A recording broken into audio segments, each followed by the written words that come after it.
నియోజకవర్గంలో CH అగ్రహారంలో miss అయినటువంటి 2 సంవత్సరాల పసికందుకు సంబంధించినటువంటి మిస్సింగ్ కేసుకి సంబంధించిన విషయంలో ఇప్పటికే అంటే లాస్ట్ పోయిన వారం శనివారం రోజు నాడు 12 గంటలకు మిస్ అయినటువంటి పాప ఈ రోజుకి 8 రోజులు అవుతుంది. 8 రోజుల నుంచి కూడా పాప యొక్క సమాచారం ఎక్కడ కూడా చిన్న క్లూ కూడా పోలీసులకు దొరకలేని పరిస్థితి కనబడుతుంది. అలాగే పాపతో పాటు మిస్సింగ్ అయినటువంటి ఏదైతే పెంపుడు జంతు కుక్క ఏదైతే ఉందో ఆ కుక్కకు సంబంధించినటువంటి విషయంలో నిన్న ఉదయం జీపీఆర్ఎస్ కుక్కకి అమర్చి కుక్క ఏ ప్లేస్ లో అయితే తిరిగిందో ఆ ప్లేస్ అంతా కూడా పూర్తి స్థాయిలో పోలీసులు జల్లెడ పట్టే కార్యక్రమం జరిగింది. కానీ కొన్ని అనివార్య కారణాల వలన అంటే కుక్క మొత్తం పొలాల చుట్టూ అంతా తిరిగి మళ్ళీ ఏదో ఇంటికి చేరిందని చెప్పి పోలీసులు ఇప్పటికే నిర్ధారణ చేశారు. అదే విషయంలో అంటే ఈవేళ కూడా అదే ప్రయత్నం చేస్తున్నారు. అంటే ఏ ఒక్క క్లూ దొరికినా సరే దాన్ని పరిగణలో తీసుకుని అంటే అటు పాప యొక్క తండ్రిని కూడా పోలీసులు విచారణ చేపట్టారు. అలాగే చుట్టుపక్కల ఉన్న గ్రామస్తులను కానీ అటు తల్లిని కూడా అడిగారు, ఏమన్నా మీకు ఏమన్నా పాత కక్షలు ఉన్నాయని చెప్పి ఇప్పటికే అడిగారు. అడిగినప్పటికీ కూడా ఎటువంటి కక్షలు లేవు, మేము 20 సంవత్సరాల నుంచి ఇక్కడే ఉంటున్నాము, మాకు ఎవరితోని అందరితోని మంచిగానే ఉన్నాము తప్ప ఎవరితోని గొడవలకు వెళ్లే ప్రయత్నం లేదని చెప్పి తల్లి చెప్పినప్పటికీ కూడా తల్లి మన సివిఆర్ న్యూస్ చెప్పిన సమాచారం మేరకు ఈయనకి సంబంధించినటువంటి స్నేహితుల్లోనూ ఎవరైనా కిడ్నాప్ చేసుకుంటారా అనే అనుమానం అయితే కనుక తల్లి చెప్పిన పరిస్థితి కనబడుతుంది. అలాగే యనమల దివ్య గారికి కూడా అంటే ఎమ్మెల్యే తుని నియోజకవర్గం ఎమ్మెల్యే గారు అడిగినప్పటికీ కూడా ఇదే సమాధానం చెప్పడం జరిగింది. అంటే మనం ఎక్స్క్లూజివ్ గా మనం చూపించిన విధంగా అయితే కనుక తల్లి చెప్పిన విధంగా అంటే పాప కిడ్నాప్ అయ్యే ఉంటది అని చెప్పి ఇప్పటికే సమాచారం అందినప్పటికీ కూడా పోలీసులు అన్ని కోణాల్లోనే అంటే ఎవరి మీదైనా చిన్న అనుమానం వచ్చినా సరే వారిని తీసుకుని వెళ్ళి వారిని విచారణ చేపట్టి మళ్ళీ మీరు ఈ కేసు ముగిసేంత వరకు కూడా మాకు అందుబాటులోనే ఉండాలి, ఎక్కడికి వెళ్ళకూడదని చెప్పి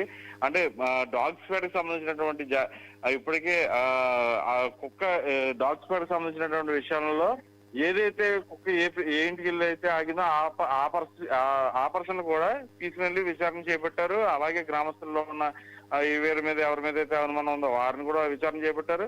వాళ్ళందరినీ కూడా ఎప్పటికప్పుడు పోలీస్ స్టేషన్ పరిధికి వచ్చి కంపల్సరీ కూడా టచ్ లో ఉండాలి, మీరు ఊరు విడిచి వెళ్ళకూడదని చెప్పి ఇప్పటికే పోలీసులు ఆదేశం జారీ చేసినప్పుడు ఎందుకంటే 10 బృందాలతో కాకినాడ జిల్లా ఎస్పీ బిందుమా ఎవరైతే ఉన్నారో ఆయన సమాచారం మేరకు పూర్తి స్థాయిలో అంటే ఈ విచారణ చేపట్టిన మొదటి రోజు నుండి కూడా ఈ రోజు వరకు కూడా ప్రతి ఒక్కరిని కూడా క్షుణ్ణంగా పరిశీలించాలి, ఏ ఒక్క క్లూ కూడా వదలకూడదు, పాపను క్షుణ్ణంగా తల్లిదండ్రులకు చేరవేయాలని చెప్పి ఇప్పటికే జిల్లా ఎస్పీ ఆదేశాలు జారీ చేయడం. అలాగే ఎప్పటికప్పుడు అంటే పెద్దాపురం డిఎస్పీ అయినటువంటి తిలక్ గారు కూడా అక్కడే ఉండి 24/7 అక్కడే ఉండి వాళ్ళు పాప యొక్క క్షేమానికి సంబంధించినటువంటి విషయంలో ఏదైనా చిన్న క్లూ దొరుకుతుందని చెప్పి ఇప్పటికే సమగ్ర విచారణ చేపడుతున్నారు.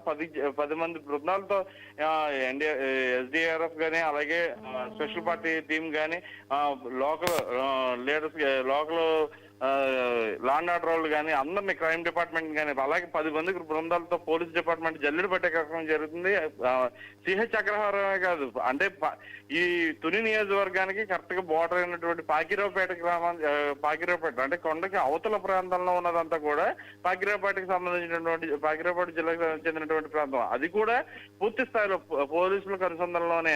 ఎందుకంటే ఎక్కడైనా చిన్న క్లూ దొరుకుతుంది ఆ పాప క్షేమంగా ఉంటుందని చెప్పి ఇప్పటికీ కూడా పోలీసులు ఎటువంటి ఇది జరగకుండదు, ఎవరైనా కిడ్నాప్ చేసి ఉంటారు అనే కోణంలోనే పూర్తిగా సమగ్ర చర్యలు చేపడుతున్నారు. అలాగే నిన్న జీపీఆర్ఎస్ పెట్టి ఏదైతే కుక్కను వదిలారో ఆ కుక్కను కూడా మళ్ళీ ఈ రోజు కూడా వదిలే ప్రయత్నం చేస్తున్నారు. అంటే వాతావరణం కూడా కొంచెం అనుకూలంగా లేదు, ఎందుకంటే ప్రస్తుతం వర్షాలు పడే వాతావరణంగా ఉంది. అలాగే పోలీసులు కూడా ఆ వర్షాలు సైతం లెక్క చేయకుండా పూర్తి స్థాయిలో వాళ్ళు పాపను వెతికే కార్యక్రమం చేపడుతున్నారని చెప్పి తెలుస్తుంది. మనసా రైట్ కిషోర్, థ్యాంక్ యూ.